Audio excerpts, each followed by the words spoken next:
오늘은 구원의 길 이대로 하면 됩니다. 마음으로 믿어 의에 이르고 입으로 시인해서 구원에 이른다. 마음과 입이 같이 움직여야 됩니다. 오늘 어떻게 하면 구원 얻은가 하는 데 대한 혼돈이 참 많습니다. 대개 이제 두 가지 혼돈입니다. 하나는 구원을 너무 간단하게 취급합니다. 예수 믿습니까? 아멘. 그러면 천국 갔습니다. 물론 예수를 구주로 반드시 믿어야 됩니다. 근데 문제는 뭐냐? 믿긴 믿는다고 하는데 뭘 믿는지, 믿는다는 게 뭔지 모르고 믿습니다 하는 것은 결혼을 해야 되는데 상대방이 누군지 모르고 믿는 것과 똑같은 겁니다. 알고 믿어야 된다는 겁니다. 알아야 되는 겁니다. 물론 다는 모르지만 핵심은 알고 있어야 됩니다. 또 하나의 혼돈은 뭐냐니까 구원받는데 너무 많은 것들 추가를 합니다. 예수 믿는 것만으로는 이렇게 만족이 되지 않습니다. 초대기 때 유대주의자들은 예수만 믿으면 안 되고 율법도 지켜야 되고 할례도 행해야 되는 겁니다. 굉장히 무리를 많이 일으켰습니다. 지금 가톨릭의 구원이 많이 닫힌 이유는 딱 하나입니다. 예수만 믿으면 안 되고 고행도 해야 되고 기도도 많이 해야 되고 공덕도 많이 쌓아야 된다. 공로가 그 안에 들어갔기 때문입니다. 그리고 유명한 그 성자들, 또 성모 마리아 통해서 예수님께 가야 된다. 벌써 이제 뭐가 많은 것들이 이제 추가가 된 겁니다.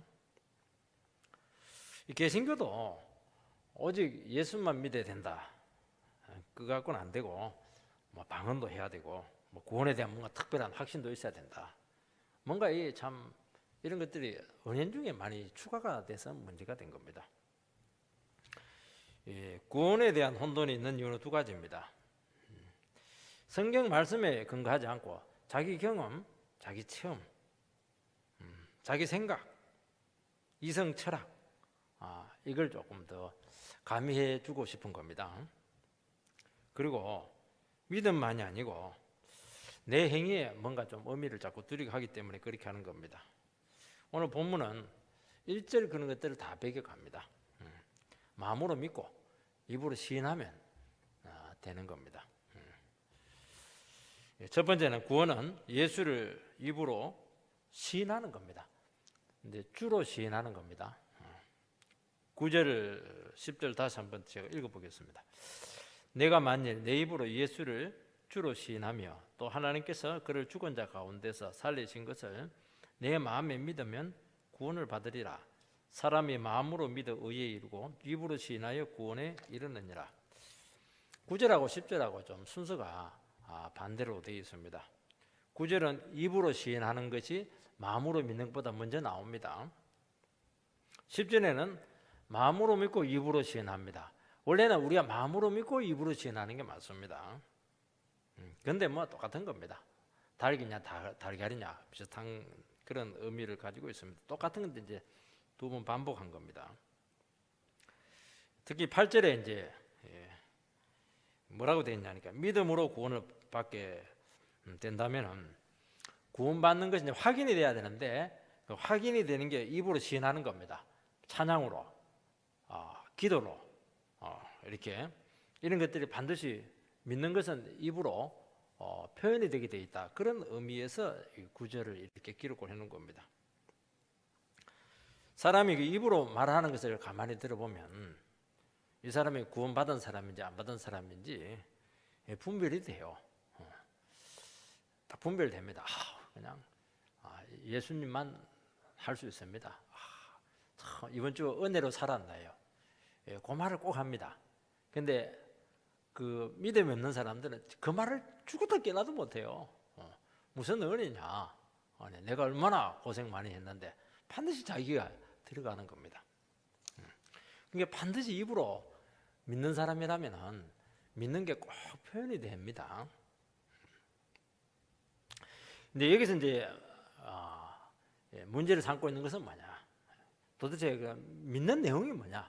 하는 문제입니다. 믿는 거 좋다는 거예요. 뭘 믿느냐는 겁니다.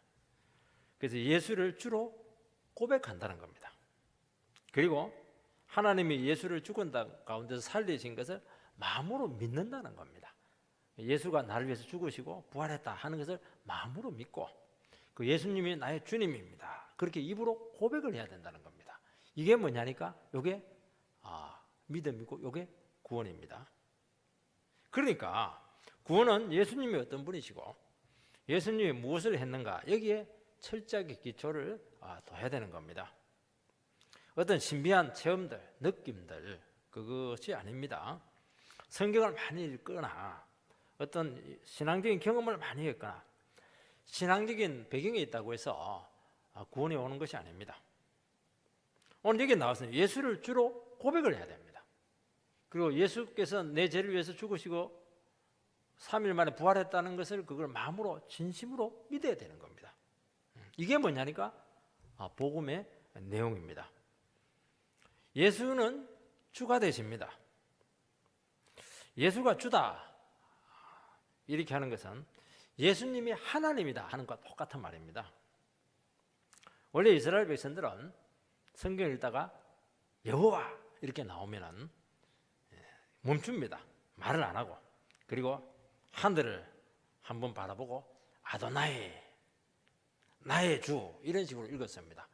감히 여호와라고 하는 이 칭호를 인간으로서는 쓰면 안 된다는 겁니다. 죄인이 쓰면 안 된다는 겁니다. 그래서 그 여호와 이 단어를 이 세상에 아무도 모릅니다. 발음을 아무도 몰라. 아무도 발음 안 했으니까 야훼라 하기도 하고 뭐 여러 가지 뭐 있는데 아무도 그 발음을 모릅니다.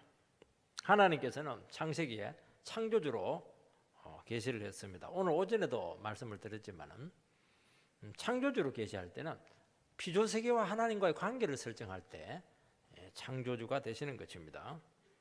출애굽에 와가지고 나는 여호와다 이렇게 말씀했을 때는 우리와 언약적인 관계가 맺어졌다는 겁니다. 관계적인 표현이죠. 인격적으로 우리와 교제하시는 하나님이시다 할 때 여호와 이 존칭을 쓰시는 것입니다. 이 여호와가 뭐냐? 여호와 나의 주. 여기서 주라는 개념이 나온 겁니다. 그래서 예수가 주다고 하는 것은 무엇을 이야기하느냐 하면은 우리의 삶의 현장에 관계를 가지고 찾아오시고 계속 말씀하시고 우리의 삶을 인도하시고 우리의 기도에 응답하시는 살아계신 하나님이 되십니다 하는 고백이 그 속에 포함되어 있는 겁니다. 그 증거가 뭐냐? 하나님께서는 시내산의 율법을 나타나셔서 허락했습니다. 그래서 관계를 맺었습니다. 나는 너희들의 왕이고 너희들은 내 백성이다. 나는 너희들의 아버지가 되고 너희들은 나의 자녀가 되었다. 요게 뭐냐니까 하나님께서 이스라엘 백성들에게 나타나 가지고 맺은 관계입니다. 혈연 관계를 뛰어넘는 것입니다. 그것으로 끝내지 않고 또 성전을 짓기 위해서 내가 너희들 가운데 항상 같이 임재하겠다. 같이 살겠다는 겁니다. 이게 여호와라고 하는 의미 속에 다 포함되어 있는 겁니다. 그리고 너희들의 왕이 되어서 너희들을 다스릴 것이고 너희들에게 아버지가 되어서 너희들의 모든 삶을 다 내가 책임져 주겠다. 너희들은 나를 주로 고백을 하라는 겁니다. 이게 뭐냐니까 예수가 주다 하는 그 의미 속에 포함되어 있는 믿음의 내용인 겁니다. 이걸 잘 기억을 해야 되는 겁니다. 이걸 몰라요 사람들이. 그래서 예수가 주다고 하는 이 고백 속에는 우리의 모든 생사화복을 주관하고 계시고 우리가 마땅히 그분께 주인됨을 고백을 해야 된다는 겁니다. 예수 믿습니다 하는 것 속에 이게 다 포함되어 있는 겁니다.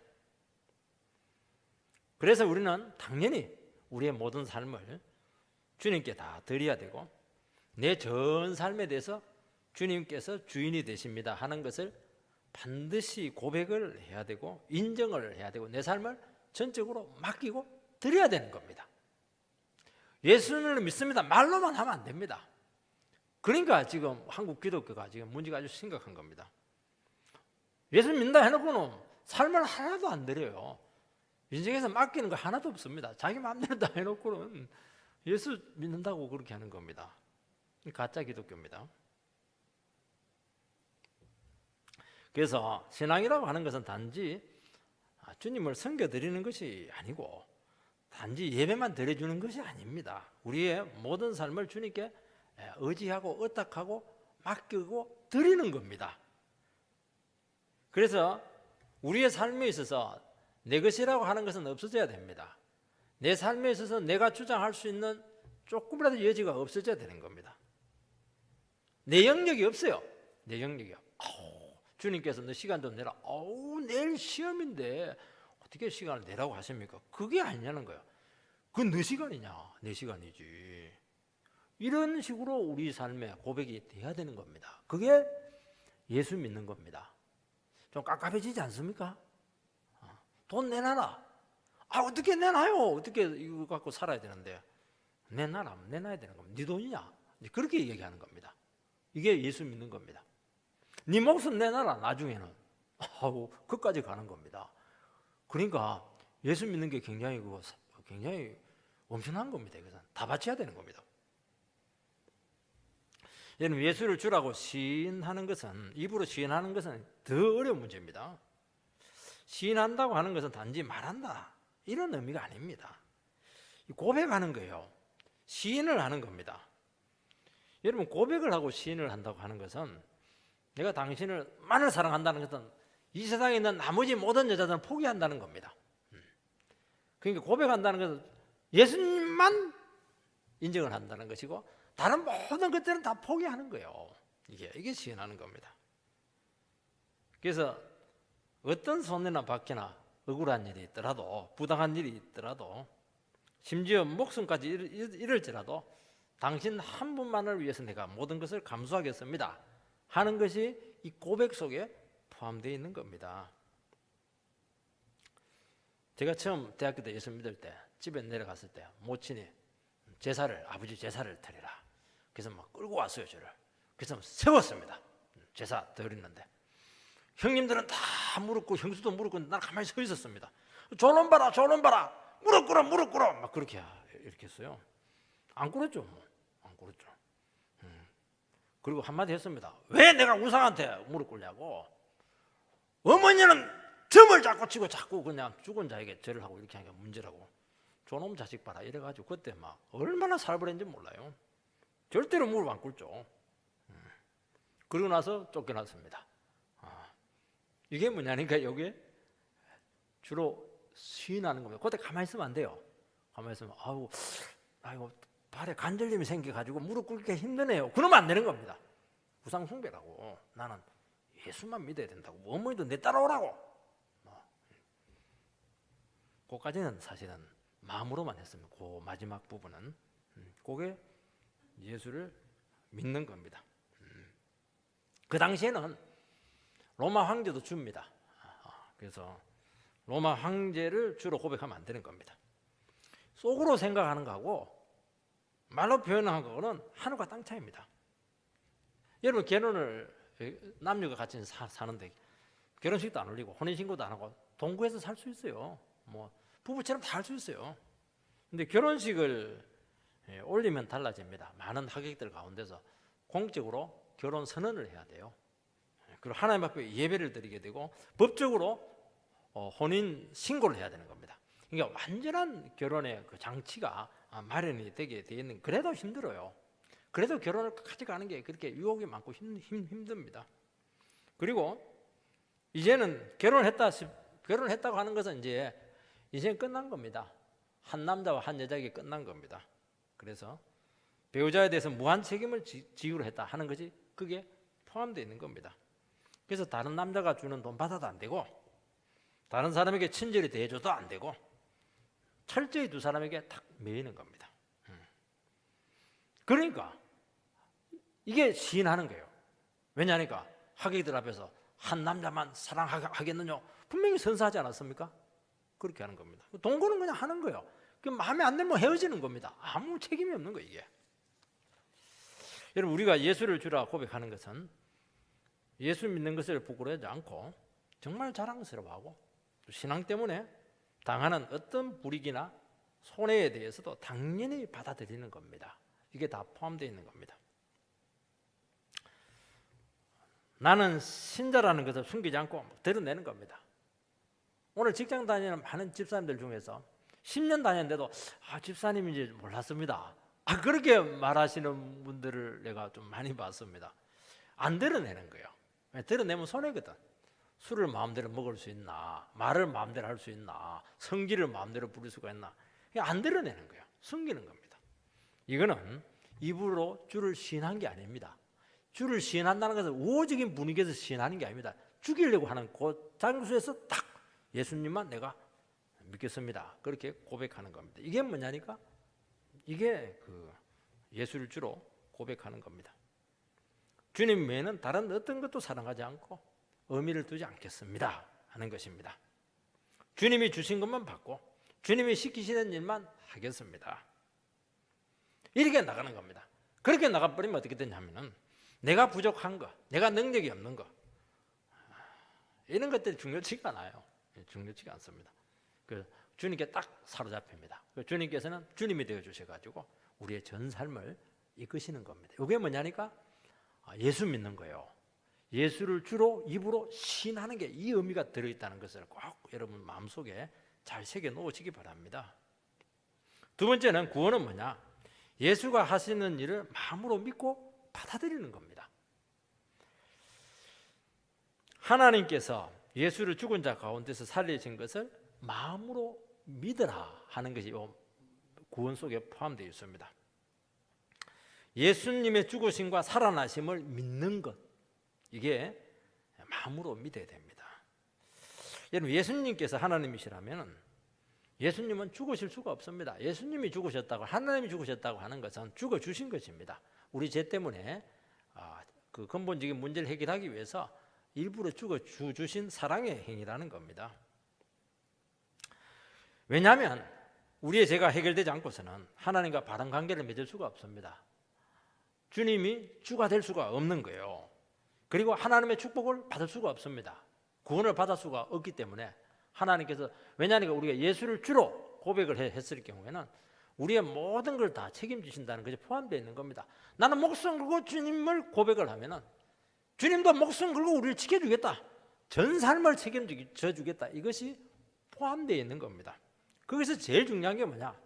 우리가 하나님과 관계를 깨뜨리고 있던 그 제 문제를 하나님이 책임을 지시고 해결을 해주신 겁니다. 그래서 하나님의 아들이 죽으시고 부활하신 것입니다. 그것을 마음으로 믿고 받아들이는 것입니다. 어떻게 받아들이는 것이냐?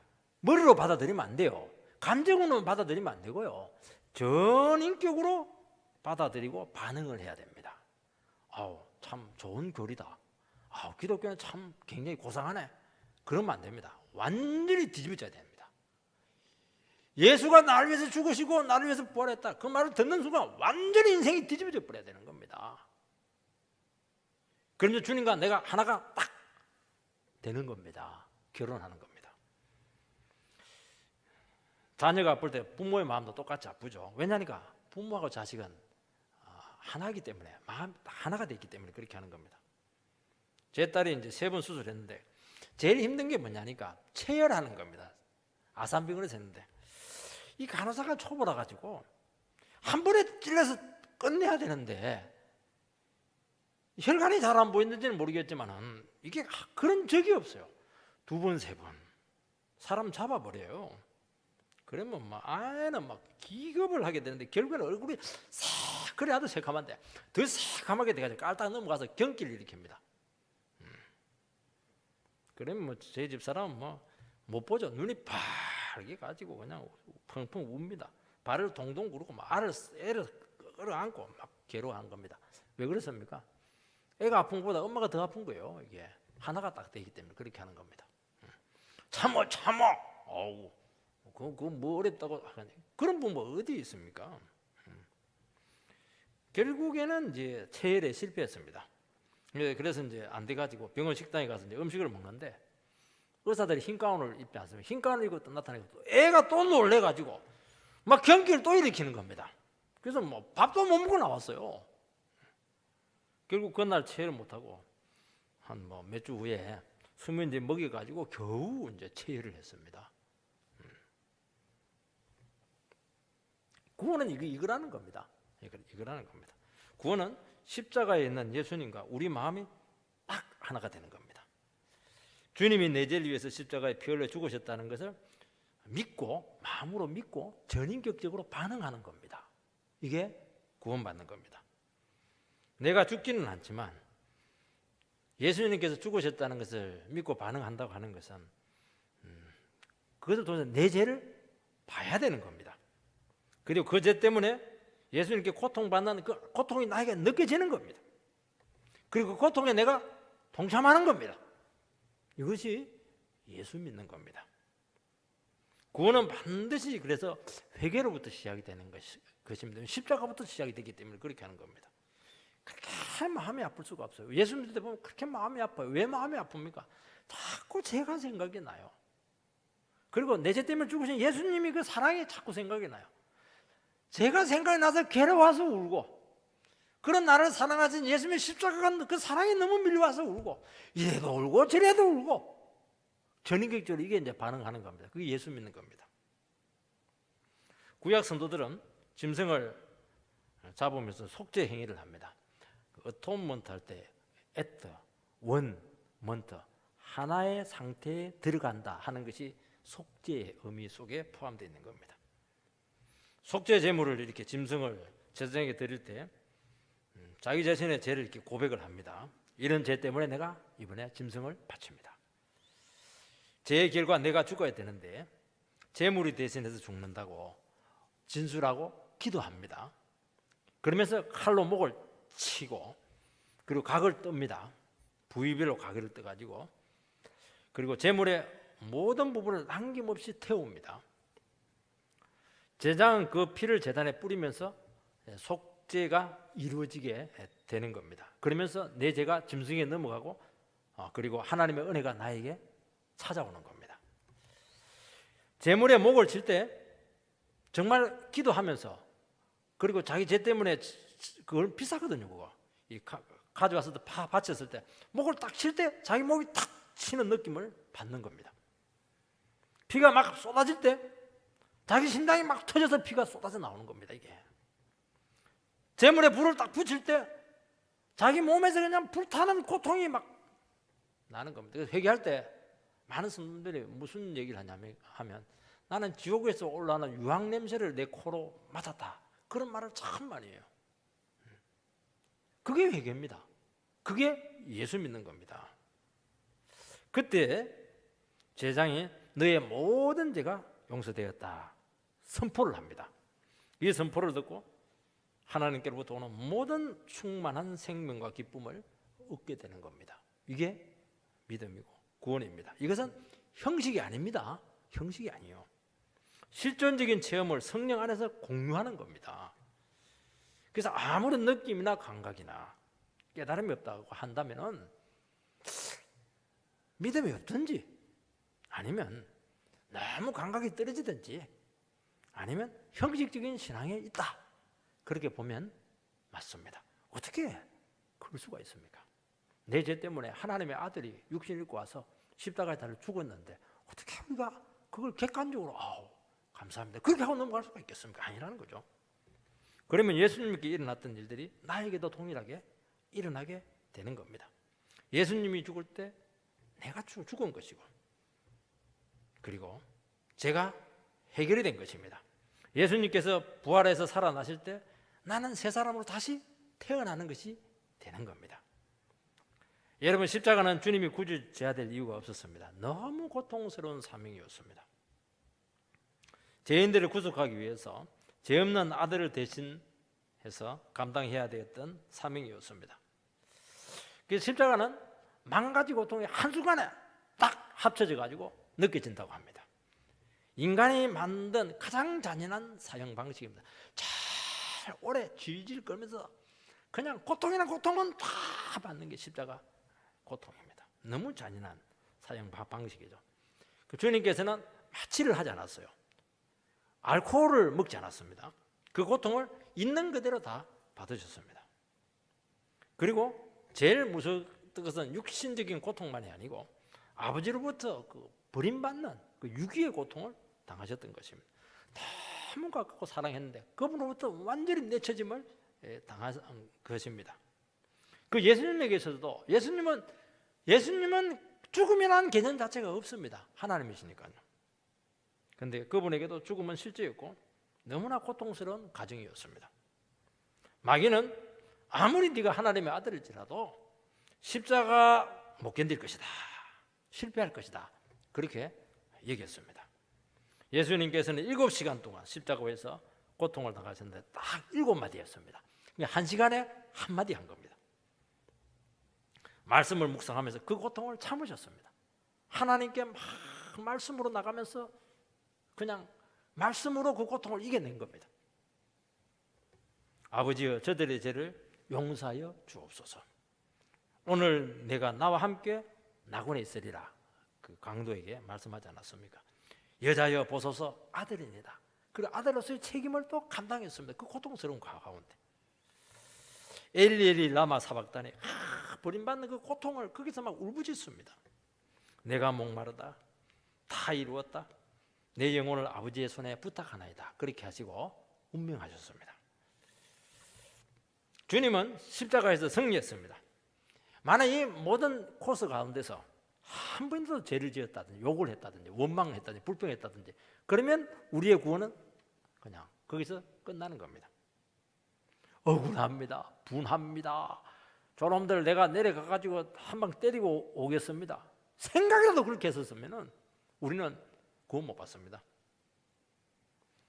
일체의 불의한 일을 하지 않고 온 인격과 몸으로 온전한 제물이 되신 것입니다. 그래서 우리가 당해야 될 모든 죄의 고통과 형벌을 감당하시고 다 해결하셨습니다. 마지막 피 한 방울까지 우리를 위해서 흘리심으로 우리의 구원이 조금도 부족함이 없도록, 우리의 죄가 완전히 해결될 수 있도록 용서되고도 남는 그런 제물이 되신 것입니다. 여러분, 우리가 그분이 내 죄 때문에 고통사가심을 믿기만 하면 이제는 모든 죄와 그 형벌이 그분에게로 다 넘어가게 되는 겁니다. 그분에게 있는 용서와 평화와 사랑과 기쁨, 축복, 그것들이 우리에게 넘어오는 겁니다. 그러면서 격려하게 해서, 회개하게 해서 대차 대접법 딱 이렇게 되면서 하나님은 나에게 오고 내 것은 하나님께 넘어가고, 그러면서 구원이 이루어지는 겁니다. 십자가에서 구원이 이루어지게 된 것입니다. 그럼 부활은 왜 필요해요? 그것이 확실하다, 도장을 탁 찍는 겁니다. 그러니까 부활이 없으면 이게 내 죄가 정말 해결됐나? 이게 헷갈리는데 하나님께서 도장을 탁 찍어줬어요. 죽은 자 가운데 살리셨습니다. 그러니까 우리 구원은 확실한 겁니다. 흔들릴 수가 없는 거예요. 죄의 사슬은 끊어지게 되었고 마귀의 권세를 이길 수 있는 축복이 오게 되었고 죽음을 이길 수 있는 능력을 우리가 받게 된 겁니다. 이것처럼 위대한 축복이 어디에 있습니까? 주님의 피 흘리심으로 내가 살아났다는 것을 믿기만 하면 대속 사건이 일어나게 된 것입니다. 여러분, 이 정도까지 주님께서 우리 가운데 해주셨는데 어떻게 그걸 객관적으로 가만히 그냥 감상하면서 받을 수가 있겠습니까? 그거는 아주 그 깊이 속에 들어가지 못했기 때문에 그렇게 하는 겁니다. 어떻게 외적인 변화가 나타나지 않을 수가 있겠습니까? 어떻게 찬양을 안 합니까? 어떻게 눈물을 흘리지 않을 수가 있습니까? 말이 안 되는 것이죠. 그거는. 그러면서 우리의 전 삶이 바른 위치로 돌아오게 되고 그때부터 우리의 삶이 하나씩 하나씩 교정이 되기 시작하고 고쳐지기 시작하고 회복이 된다는 겁니다. 이것이 구원이라는 겁니다. 그 구원은 말로 하는 게 아니에요. 감상하는 게 아닙니다. 이거는 엄청난 변화를 우리에게 가져오는 것입니다. 주님께서 우리의 본질적인 문제를 해결해 주기 위해서 죽으시고 부활하셨습니다. 이것처럼 이 세상에 어려운 것이 어디 있습니까? 이거는 우리가 해결할 수 없는 문제예요. 이거는 하나님만이 할 수 있는 것이고 하나님도 너무 어려운 문제였습니다.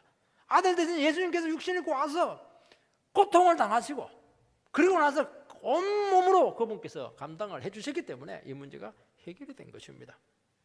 이 세상에 제일 어려운 게 뭐냐? 죄 용서 받는 것이고 내 마음이 바뀌는 것이고 내 인생이 회복이 되는 겁니다. 이게 우리 인생에서 제일 중요한 문제라는 겁니다. 다른 거는 안 어려워요. 우리 돈 버는 거 참 어렵죠. 우리 학생들 같은 경우에 시험 얼마나 어려워요. 결혼 못하는 우리 청년들은 결혼하는 거 정말 어렵습니다. 근데 아니에요. 그건 할 수 있어요.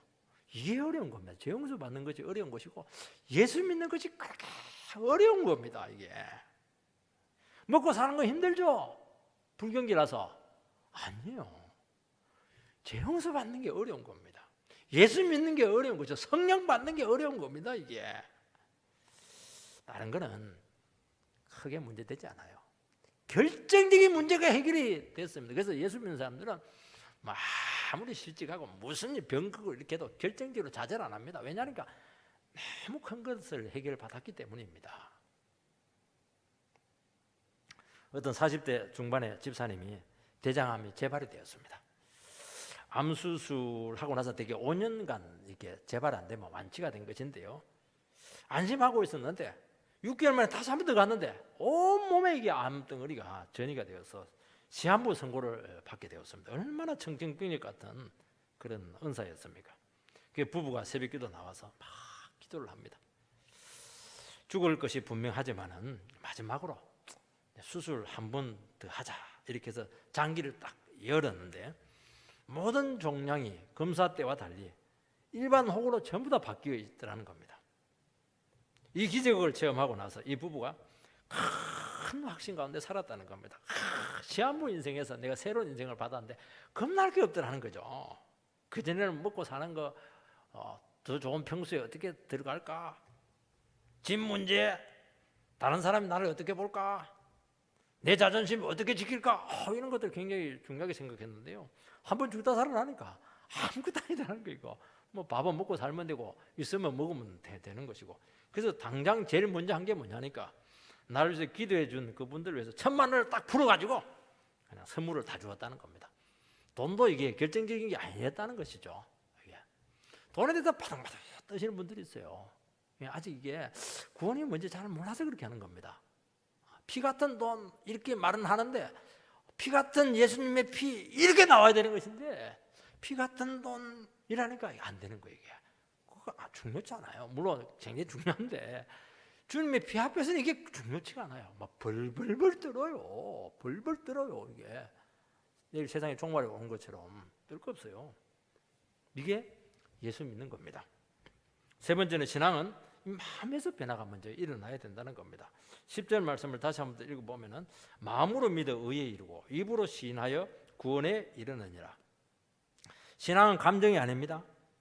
물론 감정이 포함됩니다. 신앙은 지성이 아닙니다. 물론 지성이 필요합니다. 신앙은 마음에서부터 시작이 되는 겁니다. 그래서 신학적으로 마음을 신앙의 좌소다 그렇게 합니다. 마음은 인격의 중심이고 그 사람 됨에 가장 비밀스러운 그 가장 깊은 그 무엇입니다.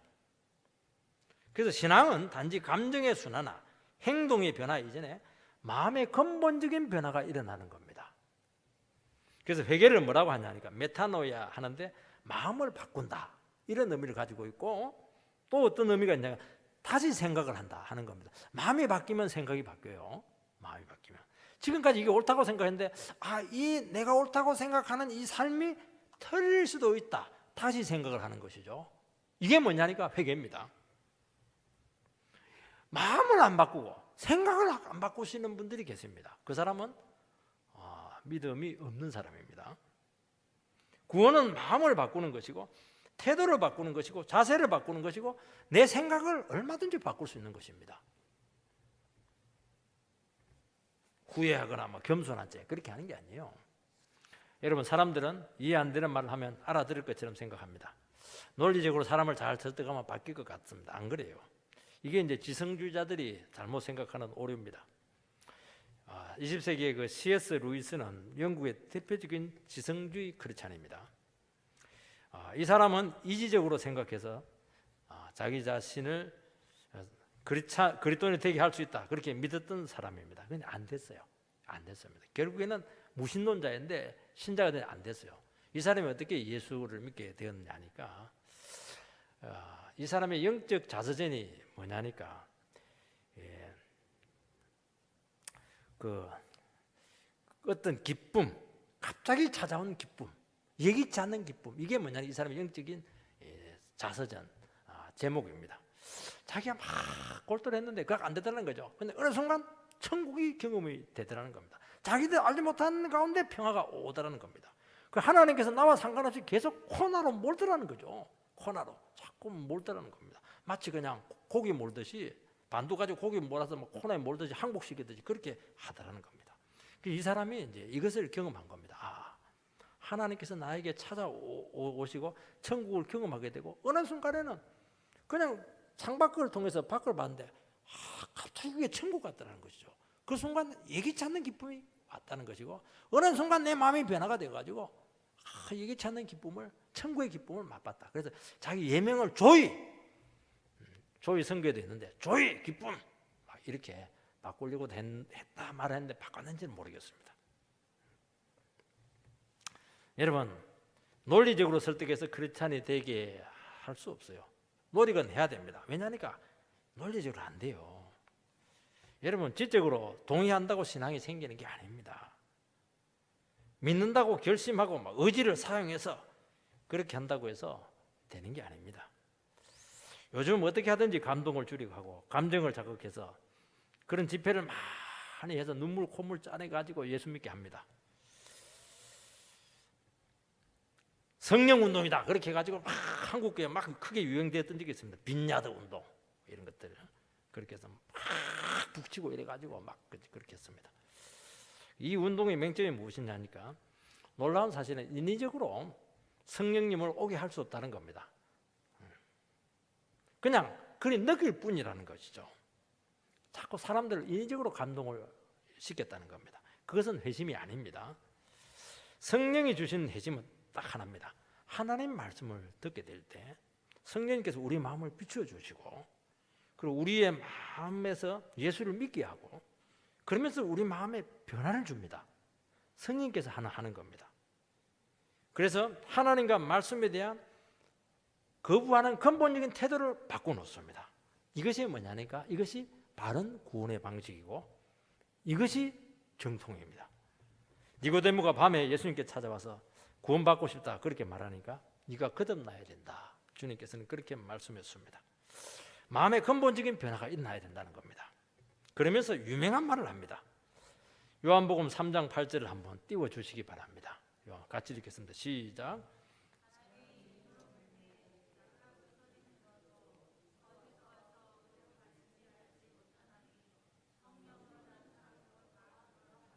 여기서 이제 성령을 이제 바람하고 이렇게 같이 그 표현을 하고 있습니다. 원래 원어로 바람하고 성령하고는 똑같아요. 루하 똑같습니다. 성령의 속성 중에 바람의 속성이 있습니다. 바람은 눈에 안 보이지만 실제로 존재하는 겁니다.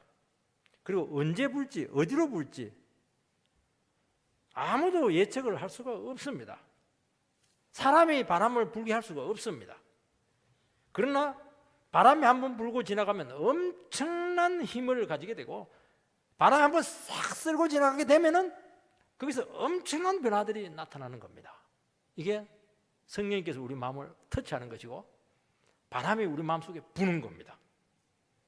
창세기 1장에 보면은 천지를 창조할 때 하나님의 신이 성령이죠. 하나님 신 수면 위에 운행한다.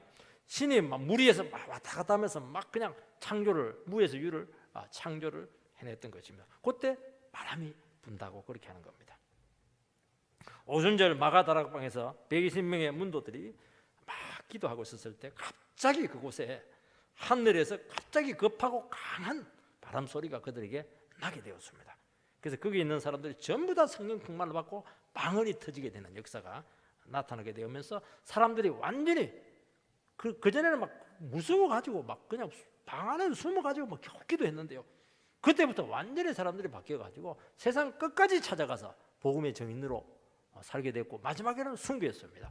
그렇게 사람을 바꿔냈던 겁니다. 성령이 바꾸는 겁니다. 하나님 말씀을 듣고 기도할 때 성령께서 우리 마음에 바람을 불게 해가지고 우리 마음을 완전히 근본적으로 바꿔내는 겁니다. 이것이 구원입니다. 여러분 구원은 마음의 근본적인 변화가 일어나야 되는 겁니다. 사람의 마음은 완악하고 죄로 붙들어져 있고 고집세고 이런 인간을 어떻게 그냥 설득을 하고 이해를 시키고 은혜스러운 말로 감동을 주고 감정을 자극하고 이렇게 한다고 바뀌겠습니까? 절대로 안 바뀝니다. 죽었다 깨어나도 안 바뀌는 겁니다. 그렇게 했으면 예수님 오지도 않아요. 따독끼리고 그냥 격리해주고 안 바뀌어요. 돈 주면 더 안 바뀝니다. 돈만 받아먹고 마음은 더 안 바뀌고 뺀들뺀들해지고 그렇게 되는 겁니다. 그래서 기도와 말씀을 통해서 강력한 성령의 바람이 불어야 될 줄 믿습니다. 이것 외에 구원을 받으시는 사람은 아무것도 없습니다. 그래서 우리에게 제일 중요한 게 뭐냐? 하나님의 말씀을 듣고 기도하는 겁니다. 성령은 말씀과 함께 기도와 함께 역사를 한다는 겁니다. 하나님 말씀을 듣고 있는데 나도 모르는 사이에 마음이 싹 녹아져 있습니다. 나도 모르는 사이에 마음이 유리져 있고 무장해제 되어 있습니다. 기도하는 가운데 내 마음이 완전히 새 힘을 얻게 되는 겁니다.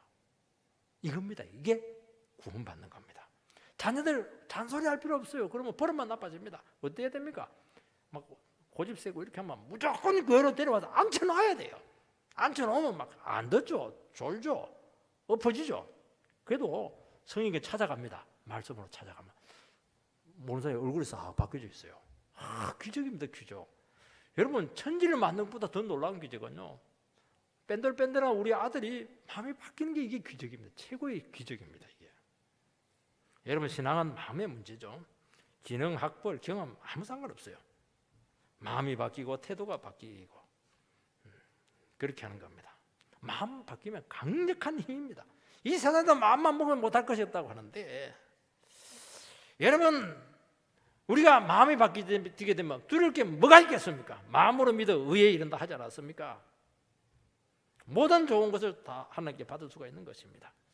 오늘 우리 시간 주님 앞에 다시 한번 나가서 하나님의 말씀 가운데 믿음으로 반응하고, 하나님 내 마음을 변화시켜 주십시오. 내 마음에 바람이 불게 해 주십시오. 그렇게 기도하게 될 때 정말 위대한 역사가 우리 가운데 일어나게 될 줄 믿습니다. 그런 은혜 가운데 서게 되기를 주의 이름으로 축복합니다.